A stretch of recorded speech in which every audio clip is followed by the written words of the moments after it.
नमस्कार, आपण पाहताय लोकराज्य न्यूज 24। पाहुयात महत्त्वाची बातमी। सिंहगड पायथा परिसरात फिरायला गेलेले शासकीय ठेकेदार विठ्ठल पोळेकर यांचे अपहरण केल्यानंतर तासाभरात त्यांचा आरोपींनी खून केला। त्यांच्या मृतदेहाचे तुकडे करून आरोपींनी खडकवासला धरणाच्या पाणलोट क्षेत्रात टाकून दिल्याचे उघडकीस आले आहे। पोळेकर खून प्रकरण आतापर्यंत तिघांना अटक करण्यात आली असून मुख्य सूत्रधाराचा शोध सुरू आहे।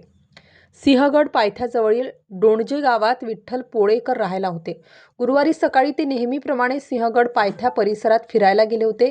ते घरी न परतल्याने त्यांच्या कुटुंबियांनी पोलिसांकडे तक्रार दिली। त्यानंतर पोलिसांनी तपास सुरू केला। पोळेकर याचे अपहरण करून खून करण्यात आल्याचे तपासात उघडकीस आले। या प्रकरणी ग्रामीण पोलिसांनी शुभम सोनवणे, मिलिंद थोरात, रोहित भामे यांना अटक करण्यात आली आहे। मुख्य आरोपी योगेश उर्फ बाबू भामे पसार झाला आहे। आरोपी रोहित हा त्याचा भाऊ आहे। आरोपी शुभम आणि मिलिंद हे सिंहगड पायथा परिसरातील एका हॉटेलमध्ये कामाला आहेत। त्यांना पैशाचे आमिष दाखवून योगेश भामेने पोळेकर यांचा खून घडवून आणल्याचे प्राथमिक तपासात निष्पन्न झाले आहे, अशी माहिती पुणे ग्रामीण पोलीस अधीक्षक पंकज देशमुख यांनी रविवारी पत्रकार परिषदेत दिली।